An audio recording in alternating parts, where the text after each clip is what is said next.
വിഷ്ണു ശാലിനിയുടെ ഇന്നത്തെ എപ്പിസോഡ് ആരംഭിക്കുമ്പോൾ പ്രീതിയെ DNA ടെസ്റ്റിനായിട്ട് ശാലിനി ഹോസ്പിറ്റലിലേക്ക് കൊണ്ടുവന്നിരിക്കുകയാണ്. പ്രീതിയുടെ വയറ്റിലുള്ള കുഞ്ഞിൻ്റെ അച്ഛൻ അർജുനേട്ടനാണോ എന്ന് തെളിയിക്കുന്നതിനുള്ള DNA ടെസ്റ്റാണ് ഇവിടെ നടത്താൻ പോകുന്നത് എന്നൊക്കെ ശാലിനിയെക്കുറിച്ച് കുറേ കുറ്റങ്ങളും ഒക്കെ ചേർത്ത് സത്യഭാമയോട് പെരുപ്പിച്ച് പറയുകയാണ് സുസ്മിത. സത്യഭാമയ്ക്ക് ജീവനുണ്ടെങ്കിൽ ഈ ടെസ്റ്റ് ഞാൻ നടത്തില്ല, ഞാൻ അങ്ങോട്ട് വരുന്നുണ്ട്. നീ പറഞ്ഞതൊക്കെ സത്യമാണെങ്കിൽ ടെസ്റ്റ് നടത്തുന്നവരും നടത്തിപ്പിക്കുന്നവരും പിന്നെ ജീവനോടെ ഉണ്ടാകില്ല എന്ന് ദേഷ്യത്തോടെ പറഞ്ഞിട്ട് ഫോൺ കട്ട് ചെയ്യുകയാണ് ഭാമ. ആൻറ്റി വരുന്ന വിവരം അങ്കിളോ വിഷ്ണുവേട്ടനോ അറിയാൻ പാടില്ല, എങ്കിലവർ ശാലിനിക്ക് ഈ വിഷയം ചോർത്തി കൊടുക്കും എന്നുകൂടി ഫോൺ വെക്കുന്നതിന് മുമ്പ് സുസ്മിത ഭാമയോട് പറയുന്നുണ്ട്. ഇതേസമയം ഭാമ ഹോസ്പിറ്റലിലേക്ക് പോകാനായിട്ട് പുറത്തേക്ക് ഇറങ്ങുമ്പോൾ വിഷ്ണു എങ്ങോട്ടോ പോകാനായിട്ട് ജീപ്പിലേക്ക് കയറാൻ പോകുന്നുണ്ട്. അന്നേരം നീ എങ്ങോട്ടാ ഈ സമയത്തെന്ന് ഭാമ തിരക്കുകയാണ്.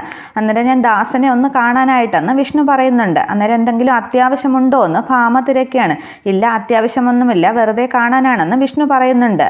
എങ്കിൽ നീ എങ്ങോട്ടും പോകുന്നില്ല, ഇപ്പം എൻ്റെ കൂടെ വാ എന്ന് പറഞ്ഞിട്ട് വേറൊരു കാറിൻ്റെ ഫ്രണ്ട് സീറ്റിലേക്ക് ഭാമ കയറിയിരിക്കുന്നുണ്ട്. അന്നേരം വിഷ്ണു കാര്യമൊന്നും മനസ്സിലാകാതെ കാറിൻ്റെ അടുത്തേക്ക് വന്നിട്ട് ആ ഡോറ് തുറന്നിട്ട് എന്താ അമ്മ ഇപ്പോൾ എങ്ങോട്ടാണ് പോകേണ്ടതെന്ന് ചോദിക്കുന്നുണ്ട്. അന്നേരം അറിഞ്ഞാലേ നീ എൻ്റെ കൂടെ വരുമോ എന്ന് ഭാമ ദേഷ്യത്തോടെ ചോദിക്കുകയാണ്. അങ്ങനെയൊന്നും ഇല്ല എന്ന് വിഷ്ണു പറയുന്നുണ്ട്.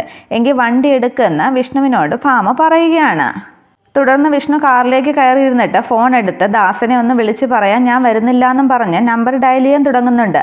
അന്നേരം ഫോൺ അങ്ങ് ദേഷ്യത്തോടെ പിടിച്ചു വാങ്ങിയിട്ട് നീ എന്തിനാ ഇത്രയ്ക്ക് അത്യാവശ്യപ്പെട്ട് വിളിച്ചു പറയാൻ പോകുന്നത്, നിനക്ക് അപ്പോയിൻമെൻറ്റ് തന്ന് കാത്തിരിക്കാനായിട്ട് അവൻ അത്രയ്ക്ക് വലിയ ജില്ലാ കളക്ടർ ഒന്നും അല്ലല്ലോ എന്നൊക്കെ ദേഷ്യത്തോടു കൂടി ഭാമ പറയുകയാണ്. അന്നേരം ഈ ഭാമയുടെ മട്ടും ഭാവവും മുമ്പ് ഒക്കെ കണ്ടിട്ട് വിഷ്ണുവിനാണെങ്കിൽ കാര്യമൊന്നും മനസ്സിലാകുന്നില്ല.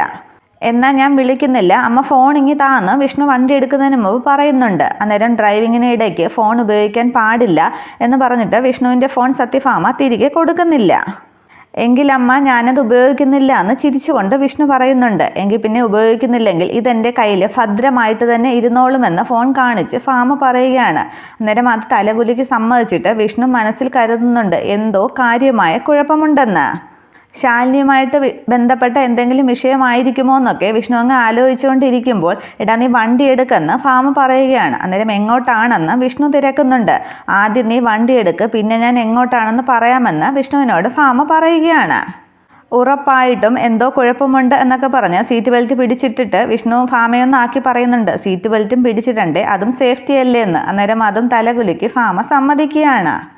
ഇതേസമയം ഹോസ്പിറ്റലിൽ ഡോക്ടറുടെ മുമ്പിലിരിക്കുകയാണ് ശാലിനിയും പ്രീതിയും വസുമതിയും ഒക്കെ. അന്നേരം ഡോക്ടർ ഫയലൊക്കെ നോക്കിയിട്ട് ആർക്കാണ് DNA ടെസ്റ്റ് എന്ന് തിരക്കുന്നുണ്ട്. അന്നേരം ഇവൾക്കാണെന്ന് പ്രീതിയെ ചൂണ്ടി വസുമതി പറയുകയാണ്. അന്നേരം ഇത് വസുമതി കുഞ്ഞമ്മയുടെ എന്ന് ഡോക്ടർ ചോദിക്കുമ്പോൾ മരുമകളാണെന്ന് ശാലിനി മറുപടി പറയുന്നുണ്ട്.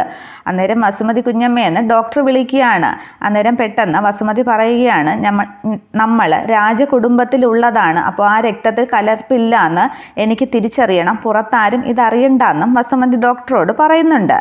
വസുമതിയുടെ മറുപടി കേട്ട് ശാലിനി കളിയാക്കി പറയുകയാണ്. ഉള്ളതാണ് ഡോക്ടറെ, അവരുടെ കുടുംബത്തിലെ എല്ലാവർക്കും ഇത് നടത്തുന്നതാണ്, വസുമതി ആൻറ്റിക്കും ഇത് നടത്തിയിട്ടുണ്ട്. ഒന്നല്ല 2 വട്ടം എന്നുകൂടി ശാലിനി പറയുമ്പോൾ അങ്ങ് ഇല്ലാതാകുന്നുണ്ട് വസുമതി. അന്നേരം ഡോക്ടർ സംശയം ചോദിക്കുന്നുണ്ട്. അന്നൊന്നും DNA ടെസ്റ്റ് ഇല്ലാതിരുന്നല്ലോ എന്ന്. അന്നേരം അന്നൊക്കെ തിളച്ച എണ്ണയിൽ കൈമുക്കലായിരുന്നു രീതി അല്ലേ ആൻറ്റി എന്ന് വസുമതിയെ നോക്കി ശാലിനി ചോദിക്കുന്നുണ്ട്. അന്നേരം അതെ എന്ന് പെട്ടെന്ന് അങ്ങ് സമ്മതിക്കുകയാണ് വസുമതി. പിന്നെയും ശാലിനി കളിയാക്കുകയാണ്. ദേ കണ്ടില്ലേ, പാവത്തിൻ്റെ കൈയൊക്കെ പൊള്ളിയങ്ങ് വല്ലാണ്ടായിട്ടിരിക്കുന്നത്, ഇപ്പോഴും ആ വിളർച്ച മാറിയിട്ടില്ല എന്ന് വസുമതിയെ നോക്കി ശാലിനി പറയുകയാണ്. അന്നേരം ഡോക്ടർ വസുമതിയുടെ കൈ ശ്രദ്ധിക്കുന്നുണ്ട്. പെട്ടെന്ന് മേശപ്പുറത്ത് വെച്ചിരുന്ന 2 കൈയും താഴോട്ടങ്ങ് വലിക്കുകയാണ് വസുമതി. തുടർന്ന് ഡോക്ടർ പ്രീതിയോട് കുട്ടി വരുമെന്നും പറഞ്ഞ് അകത്തേക്ക് വിളിക്കുന്നുണ്ട്. അന്നേരം ശാലിനിയെ ഒന്ന് നോക്കി ശാലിനിന്ന് വിളിച്ചിട്ട് പേഴ്സും ഫോണുമൊക്കെ ശാലിനി ഏൽപ്പിച്ചിട്ട് പ്രീതിയും ഡോക്ടർ പിറകെ പോവുകയാണ്. ഇതേസമയം നേരത്തെ പറഞ്ഞതിനൊക്കെ മറുപടിയൊന്നുമില്ലാതെ രൂക്ഷമായൊരു നോട്ടം വസുമതി നോക്കുന്നുണ്ട്. ശാലിനി അത് ശ്രദ്ധിക്കാതെ ഇടം കണ്ടിട്ട് വസുമതിയെയും തിരിച്ചു നോക്കുകയാണ്. ഇതേസമയം പുറത്ത് നാശം പിടിച്ച ഈ ആൻറ്റി എന്താ വരാത്തതെന്നും പറഞ്ഞ് സത്യഭാമയെ വെയിറ്റ് ചെയ്ത് മുഷിഞ്ഞ ശേഷം അങ്ങ് ദേഷ്യം കാണിക്കുകയാണ് സുസ്മിത. ഇതേസമയം സത്യഭാമയും കൊണ്ടുവരുന്ന വിഷ്ണു അമ്മ എങ്ങോട്ടാണെന്ന് പറഞ്ഞില്ലല്ലോ എന്ന് ചോദിക്കുന്നുണ്ട്. അന്നേരം ഞാൻ പറയുന്ന വഴിയെ നീ അങ്ങ് വണ്ടി ഓടിച്ചാൽ മതി എന്ന് ഭാമ മറുപടി പറയുകയാണ്. ഇടയ്ക്കൊക്കെ വിഷ്ണു വഴി ചോദിക്കുമ്പോൾ സ്ട്രെയിറ്റ് പോ, നേരെ ലെഫ്റ്റ് എന്നൊക്കെ ഭാമ പറയുന്നുണ്ട്. ഇതേസമയം ഹോസ്പിറ്റലിലേക്കുള്ള വഴി കാണിക്കുമ്പോൾ ഇത് ഹോസ്പിറ്റലിലേക്കല്ലേ എന്ന് വിഷ്ണു തിരക്കുന്നുണ്ട്. അതെന്താ ഈ കാറ് ഹോസ്പിറ്റൽ റോഡിലേക്ക് ഓടില്ലേ എന്ന് ഭാമ ചോദിക്കുകയാണ്. അന്നേരം വിഷ്ണു മനസ്സിൽ കരുതുകയാണ്, അമ്മ ഹോസ്പിറ്റലിലേക്ക് പോകണമെങ്കിൽ ഇനി പ്രീതിയെ DNA ടെസ്റ്റിനായിട്ട് കൊണ്ടുവന്ന് കാണുമോ എന്നൊക്കെ വിഷ്ണു ചിന്തിക്കുകയാണ്. എന്തായാലും ഹോസ്പിറ്റലിലെത്തിയിട്ട് ശാലിനിയെ വിളിച്ച് വിവരം പറയാമെന്ന് വിഷ്ണു തീരുമാനിക്കുകയാണ്. ഇതേസമയം ഡോക്ടറുടെ ക്യാബിനിലിരുന്ന് വസുമതി ആരെയോ ഫോൺ ചെയ്ത് സംസാരിക്കുന്നുണ്ട്. അന്നേരം വസുമതിയുടെ ശബ്ദം കുറച്ച് ഉച്ചത്തിലാവുകയാണ്. അന്നേരം നേഴ്സ് വന്ന് പറയുകയാണ്, ഇവിടെ നിന്ന് ഇങ്ങനെ ഉച്ചത്തിൽ സംസാരിക്കാൻ പാടില്ല, പേഷ്യൻസിന് അത് ഡിസ്റ്റർബൻസ് ആകുമെന്ന്. അന്നേരം അത് എന്ന് പറഞ്ഞ് നീട്ടി സമ്മതിക്കുകയാണ് വസുമതി. തുടർന്ന് വസുമതി ഫോണിൽ സംസാരിച്ചുകൊണ്ട് പുറത്തേക്കങ്ങ് ഇറങ്ങിപ്പോകുന്നുണ്ട്. അന്നേരം ശാലിനി മാത്രമാവുകയാണ് ഡോക്ടറുടെ ക്യാബിനിൽ. ഇതേസമയം സത്യഭാമയും വിഷ്ണുവും കൂടി ഹോസ്പിറ്റലിലേക്ക് എത്തുന്നുണ്ട്. അന്നേരം പുറത്ത് തന്നെ സുസ്മിത കാത്തു നിൽപ്പുണ്ട്. കാറിൽ നിന്നും വിഷ്ണു ഇറങ്ങുമ്പോൾ സുസ്മിതയെ കണ്ടിട്ട്, സുസ്മിതയോ അപ്പോൾ ഇത് DNA ടെസ്റ്റ് തന്നെ, ശാലിനിയെ അറിയിക്കാൻ എന്താണൊരു വഴിയെന്ന് വിഷ്ണു ചിന്തിക്കുകയാണ്. സുസ്മിത ഭാമയെ കണ്ട് ഓടി വന്ന് ആൻറ്റി വാന്നും പറഞ്ഞ് വിളിക്കുന്നുണ്ട്. അന്നേരം വിഷ്ണുവിനെയും ഭാമ വിളിക്കുകയാണ്. അന്നേരം ഞാൻ കാറ് പാർക്ക് ചെയ്തിട്ട് വരാം, അമ്മ മൊബൈല് എന്ന് വിഷ്ണു ചോദിക്കുന്നുണ്ട്. അന്നേരം നീ അകത്തേക്കല്ലേ വരുന്നത്, അകത്തേക്ക് വരുമ്പോൾ തരാം എന്ന് പറഞ്ഞിട്ട് സുസ്മിതയുടെ കൂടെ അങ്ങ് ഭാമ അകത്തേക്ക് കയറിപ്പോകുന്നു. അമ്മ അകത്തെത്തി പ്രീതിയെ കണ്ടാൽ ഇനി എല്ലാം കുഴയുമല്ലോ, എന്താണ് ചെയ്യുക എന്നും പറഞ്ഞ് അവിടെ തന്നെ ആലോചിച്ച് വിഷ്ണു നിൽക്കുകയാണ്. ഇതേസമയം പ്രീതി പുറത്തേക്ക് ഇറങ്ങി വരുന്നുണ്ട്. അന്നേരം കഴിഞ്ഞോ എന്ന് ശാലിനി തിരക്കുകയാണ്. ചുറ്റുമൊക്കെ നോക്കിയിട്ട് കഴിഞ്ഞു, അമ്മ എവിടെയെന്ന് പ്രീതി ചോദിക്കുകയാണ്. അന്നേരം ഇവിടെ ഒരു ഉച്ചഭാഷിണി വെച്ച് കിട്ടിയ ശബ്ദം പ്രീതി കേട്ടില്ലേ, അത് ഡോക്ടറുടെ ക്യാബിന് ഭീഷണിയാണ് എന്ന് നേഴ്സ് വന്ന് പറഞ്ഞതുകൊണ്ട് ആ ഉച്ചഭാഷിണി പുറത്തേക്ക് കെട്ടിവെക്കാനായി പോയി എന്ന് വസുമതിയെ കളിയാക്കി ശാലിനി പറയുകയാണ്. നമുക്കിവിടെ ഇനി അധിക സമയം നിൽക്കണ്ട, ഡോക്ടറോട് വസുമതി ആൻറ്റിക്ക് വല്ലതും ചോദിക്കാനുണ്ടെങ്കിൽ അവർ തങ്ങളിലായിക്കോളും. ഇനി നമ്മൾ ഇവിടെ ഉണ്ടെന്ന് ആരെങ്കിലും പറഞ്ഞ് സത്യാമ്മ അറിഞ്ഞാൽ അത് പിന്നെ കൂടുതൽ അന്വേഷണമൊക്കെ ആകും. നമുക്ക് എത്രയും പെട്ടെന്ന് ഈ ഹോസ്പിറ്റലിൽ നിന്ന് പുറത്തിറങ്ങണം എന്ന് പറഞ്ഞ് പ്രീതിയെയും വിളിച്ചുകൊണ്ട് ഡോക്ടറുടെ ക്യാബിൽ നിന്നും പുറത്തേക്ക് ഇറങ്ങുകയാണ് ശാലിനി. ഇതേസമയം എവിടെ സുസ്മിത എന്നും പറഞ്ഞ് സുസ്മിതയുടെ പുറകെ വരികയാണ് ഭാമ. ഈ സമയത്ത് തന്നെ അവിടെ ആ ഡോക്ടറുടെ ക്യാബിൽ നിന്നും പുറത്തേക്ക് ഇറങ്ങി വരുന്നുണ്ട് ശാലിനിയും പ്രീതിയും കൂടി. സത്യാമ്മയെ കണ്ട് ആകെ അങ്ങ് ഞെട്ടുകയാണ് രണ്ടുപേരും. പക്ഷേ സ്വയം ധൈര്യം സംഭരിച്ച് പ്രീതിയുടെ കൈയും പിടിച്ച് ഭാമയുടെ അടുത്തേക്ക് വരുന്നുണ്ട് ശാലിനി. അന്നേരം എന്താ ഇവിടെ എന്ന് ഭാമ തിരക്കുകയാണ്. അന്നേരം പ്രീതിയുടെ ചെക്കപ്പിന് എന്ന് ശാലിനി പറയുന്നുണ്ട്. അന്നേരം എന്ത് ചെക്കപ്പാണെന്ന് അങ്ങോട്ട് ചോദിക്കാൻറ്റി എന്ന് സുസ്മിത പറയുകയാണ്. അന്നേരം ശാലിനി ഒന്ന് ധൈര്യം സംഭരിച്ച് ഉച്ചത്തിൽ ചോദിക്കുകയാണ്, ഗർഭിണികളായ സ്ത്രീകൾക്ക് എന്ത് ചെക്കപ്പാണെന്ന് നിനക്ക് അറിഞ്ഞൂടെ സുസ്മിതയെ? മാസാമാസം അല്ലെങ്കിൽ ഡോക്ടർ നിർദ്ദേശിക്കുന്ന ഇടവേളകളിൽ ചെക്കപ്പിന് വരേണ്ടി വരുമെന്ന് ശാലിനി പറയുന്നുണ്ട്. അന്നേരം വിഷ്ണുവും അവിടേക്ക് വരുന്നുണ്ട്. ഈ സമയത്ത് ഭാമ ചോദിക്കുകയാണ്, അത് ശരി ആയിക്കോട്ടെ, പക്ഷേ ഈ ഒളിവിലും മറവിലും എന്തിനാ കാര്യങ്ങൾ നടത്തുന്നതെന്ന് ഭാമ തിരക്കുകയാണ്. തുടർന്ന് ശാലിനി പറയുന്നുണ്ട്, ഒളിവും മറവും ഒന്നുമില്ല, ഞാൻ ഫോൺ വിളിച്ചപ്പോൾ പ്രീതി പറഞ്ഞു ചെക്കപ്പിനായിട്ട് ഹോസ്പിറ്റലിലേക്ക് വരികയാണെന്ന്, അപ്പോൾ ഒരു സഹായത്തിനായിട്ട് ഞാനും വന്നേ ഉള്ളൂ എന്ന് ശാലിനി പറയുകയാണ്. തുടർന്ന് കള്ളമാണ് പറയുന്നത് ആൻറ്റി എന്ന് സുസ്മിത പറയുമ്പോൾ അത് കൈയുയർത്തി തടുക്കുകയാണ് ഭാമ. എന്നിട്ട് ശാലിനിയോട് പറയുകയാണ്, അപ്പോൾ നീ എൻ്റെ മകളെ സഹായിക്കാൻ വേണ്ടി വന്നതാണല്ലേ, പക്ഷേ ശത്രുപക്ഷത്താണെങ്കിലും നിന്നോട് എനിക്ക് ഇതുവരെ ഒരു ബഹുമാനമുണ്ടായിരുന്നു, നീ കള്ളം പറയില്ല എന്ന ഒരു വിശ്വാസം എനിക്കുണ്ടായിരുന്നോ? അതേസമയം ഇവരുടെ സംസാരമൊക്കെ ശ്രദ്ധിച്ചിട്ട് വിഷ്ണു അവരിൽ നിന്നങ്ങ് മാറിപ്പോകുന്നുണ്ട്. അന്നേരം പ്രീതിയും പറയുന്നുണ്ട്, ഞാനിവിടെ നോർമൽ ചെക്കപ്പിനായിട്ട് വന്നതാണെന്ന്. അന്നേരം നീ എന്നോട് കള്ളം പറയരുത്, നിങ്ങളുടെയൊക്കെ മുമ്പിൽ ഒരു നിമിഷം ഞാൻ ചെറുതായി പോകുന്നു എന്നെനിക്കൊരു തോന്നലുണ്ട്. അന്ന് പ്രീതിയുടെ ഗർഭം നീ ഏറ്റെടുത്തപ്പോൾ ഒരമ്മ ചെയ്യേണ്ട കടമയാണ് ഈ ചെറുപ്രായത്തിൽ നീ ഏറ്റെടുത്തതെന്നൊക്കെ രാഘവേട്ടനും എന്നോട് പറഞ്ഞിരുന്നോ? ഒരിക്കലും ചേരില്ല എന്ന് വിചാരിച്ച പ്രീതിയും അർജുനെയും ഒക്കെ നീ വിളക്കി ചേർത്തു. അവിടെയൊക്കെ നീ അനുഭവിച്ച ത്യാഗം, സ്നേഹം, ഇതിനോടൊക്കെ എനിക്ക് ബഹുമാനമൊക്കെ തോന്നിയിട്ടുണ്ട്. പക്ഷേ പ്രീതിയെ വസുമതിയുടെ വീട്ടിലേക്ക് സ്വീകരിക്കാനായി ഉപാധികളൊന്നും ഇല്ലാന്ന് എന്നെ പറഞ്ഞ് വിശ്വസിപ്പിച്ച നീ ഒളിവിലും മറവിലും ഇവളെ DNA ടെസ്റ്റിനേക്ക് ഇവിടെ കൊണ്ടുവന്നു എന്ന് ഞാൻ അറിഞ്ഞപ്പോൾ ബഹുമാനമല്ല ചെകിട്ടത്തൊന്ന് പൊട്ടിക്കാനാണ് എനിക്ക് തോന്നിയതെന്നും പറഞ്ഞ് ശാലിനിക്ക് നേരെ കൈ ഓങ്ങുന്നുണ്ട് സത്യഭാമ.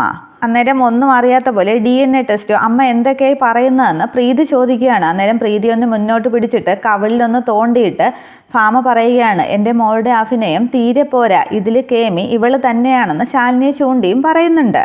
പക്ഷേ എത്ര വലിയ അഭിനയമാണെങ്കിലും ഈ മുഖം മൂടി ഒരിക്കലെങ്കിലും അഴിഞ്ഞു വീഴുക തന്നെ ചെയ്യും എന്ന് ശാലിനിയെ നോക്കി ഭാമ പറയുമ്പോൾ തലകുനിച്ച് നിൽക്കുകയാണ് ശാലിനി. അന്നേരം ശാലിനിയുടെ മുഖം ഒന്ന് കൈകൊണ്ട് ഉയർത്തിയിട്ട് ഇവളുടെ ഈ കുനിഞ്ഞ മുഖം സത്യങ്ങൾ വിളിച്ചു പറയുന്നുണ്ടെന്ന് സത്യഭാമ പറയുകയാണ്.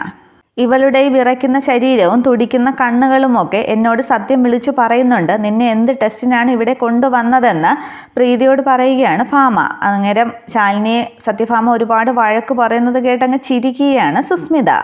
ഇത്തിരിയെങ്കിലും അലിവ് എനിക്ക് നിന്നോട് തോന്നിയിട്ടുണ്ടെങ്കിൽ അതും നീ തീർന്നെന്ന് കരുതിക്കോ. മേലിൽ സത്യഭാമയുടെ നിഴലിൽ പോലും ചവിട്ടാൻ നീ ഉണ്ടാകരുത് എന്ന് ശാലിനിക്ക് നേരെ കൈ ചൂണ്ടി ഭാമ പറയുകയാണ്. സത്യഭാമയുടെ വീട്ടിലോ മനസ്സിലോ ഇനി നിനക്ക് സ്ഥാനമുണ്ടാകില്ല. വിഷ്ണു അടക്കം ഏത് കൊടുങ്കാറ്റ് ഇളകി വന്നാലും അതിനൊക്കെ ഞാൻ സമാധാനം പറഞ്ഞോളാം. അങ്ങനെയൊക്കെ ഭാമയങ്ങ് ശാലിനിയോട് പറയുമ്പോൾ സുസ്മിത ചോദിക്കുകയാണ്, പറഞ്ഞത് കേട്ടില്ലേ? ഇനിയെങ്കിലും ഞങ്ങളുടെയൊക്കെ ജീവിതത്തിൽ കിടന്ന് ചീഞ്ഞ് നാറാതെ നിനക്കൊന്ന് ഒഴിഞ്ഞു പൊയ്ക്കൂടേടിയെന്ന് ശാലിനിയോട് ചോദിക്കുകയാണ് സുസ്മിത. അന്നേരം അവിടേക്ക് അമ്മയെ ശാലിനി എങ്ങോട്ടാണ് പറഞ്ഞയക്കുന്നത് എന്ന് പറഞ്ഞ് വിഷ്ണു വരുന്നുണ്ട്. ശാലിനി ആൻറ്റി കൈയോടെ പൊക്കി അർജുനേട്ടൻ പ്രീതിയെ സ്വീകരിക്കുന്നതിന് ഉപാധികളൊന്നും ഇല്ലെന്നല്ലേ നമ്മളോടൊക്കെ പറഞ്ഞിരിക്കുന്നത്. പക്ഷേ ഇവളിപ്പോൾ DNA ടെസ്റ്റാണ് പ്രീതിയെ കൊണ്ടുവന്നിരിക്കുന്നത്. അതുകൊണ്ട് ഇവളുടെ കള്ളക്കളിയെല്ലാം പിടിച്ചു. ഇവളെ അങ്ങ് പറഞ്ഞു വിടാൻ പോവുകയാണ് വിഷ്ണുവേട്ടാന്ന് സുസ്മിത വിഷ്ണുവിനോട് പറയുകയാണ്. അന്നേരം വിഷ്ണു ഭാമയോട് ചോദിക്കുകയാണ്, പ്രീതി ഇവിടെ DNA ടെസ്റ്റിനാണ് കൊണ്ടുവന്നെന്ന് അമ്മയോട് ആരാണ് പറഞ്ഞത്? ശാലിനി പറഞ്ഞോ അതോ പ്രീതി പറഞ്ഞോ? പ്രീതിയല്ലേ അതിന് ഉത്തരം പറയേണ്ടതെന്ന്. അന്നേരം ഉത്തരമില്ലാതെ അങ്ങ് ഭാമ നിൽക്കുന്നുണ്ട്. തുടർന്ന് പ്രീതി പറയുന്നുണ്ട്, ഞാനിവിടെ നോർമൽ ചെക്കപ്പിനായിട്ട് വന്നതാണ് വിഷ്ണുവേട്ടാന്ന്. ഇവൾ അങ്ങനെ പറയൂ. ശാലിനി രക്ഷിക്കാൻ വേണ്ടി ഇവൾ എന്ത് കള്ളവും പറയുമെന്ന് പ്രീതിയെ നോക്കി സുസ്മിത പറയുകയാണ്. അന്നേരം വിഷ്ണു പറയുകയാണ്, ആയിക്കോട്ടെ, പക്ഷേ ടെസ്റ്റ് നടത്തിയ അല്ലെങ്കിൽ ചെക്കപ്പ് നടത്തിയ ഡോക്ടർ കള്ളം പറയില്ലല്ലോ എന്ന്. അന്നേരം ഇല്ല, കള്ളം പറയില്ല എന്ന് സുസ്മിത സമ്മതിക്കുന്നുണ്ട്. നമുക്ക് ഡോക്ടറെ തന്നെ വിളിക്കാം, 1 മിനിറ്റ് എന്നും പറഞ്ഞ് ഡോക്ടറെ വിളിക്കാനായിട്ട് സുസ്മിത മുകളിലേക്ക് കയറി പോകുന്നുണ്ട്. അന്നേരം ദേഷ്യത്തോടെ പല്ല് കടിച്ചമർത്തി വിഷ്ണു ഭാമയോട് ചോദിക്കുകയാണ്, എന്താണമ്മേ ഇത്? ഇതാണോ അമ്മയുടെ കുടുംബത്തിൻ്റെ അഭിമാനം? ആൾക്കാരൊക്കെ ശ്രദ്ധിക്കുന്നു എന്നും പറഞ്ഞ് വിഷ്ണു ചുറ്റും നോക്കുന്നുണ്ട്. അഭിമാനത്തിന് കോട്ടം സംഭവിക്കാതിരിക്കാനാണ് ഭാമ ഇവിടെ നിൽക്കുന്നത്. മകളുടെ വയറ്റിൽ കിടക്കുന്ന കുഞ്ഞിൻ്റെ അച്ഛൻ ആരാണെന്ന് അറിയാനായിട്ട് DNA ടെസ്റ്റ് നടത്തിയെന്ന് പുറത്തറിഞ്ഞാൽ ഭാമ പിന്നെ ജീവിച്ചിരിക്കില്ല എന്ന് സത്യഭാമ വിഷ്ണുവിനോട് പറയുകയാണ്. നീ എന്തായാലും ഡോക്ടറെ വിളിക്കാൻ പറഞ്ഞത് നന്നായി. DNA ടെസ്റ്റ് എന്നൊരു വാക്കെങ്ങാനും ഡോക്ടറുടെ വായിൽ നിന്നും വീണാൽ ഇവൾ അല്ലെങ്കിൽ ഞാൻ രണ്ടിൽ ഒരാൾ മാത്രമേ ഈ ഭൂമിയിൽ ഉണ്ടാകൂന്ന് ദേഷ്യത്തോടു കൂടി സത്യഭാമ പറയുകയാണ്. ഇതൊക്കെ കേട്ട് ആകെ പേടിച്ച് നിൽക്കുകയാണ് പ്രീതിയും ശാലിനിയും. ഇതേസമയം ഡോക്ടറെയും കൂട്ടി സുസ്മിത വന്നിട്ട് ആൻറ്റി ഇതാണ് ഡോക്ടർ എന്ന് പറയുന്നുണ്ട്. ഇത്രയുമാണ് പുതിയ എപ്പിസോഡ്. Okay, thank you.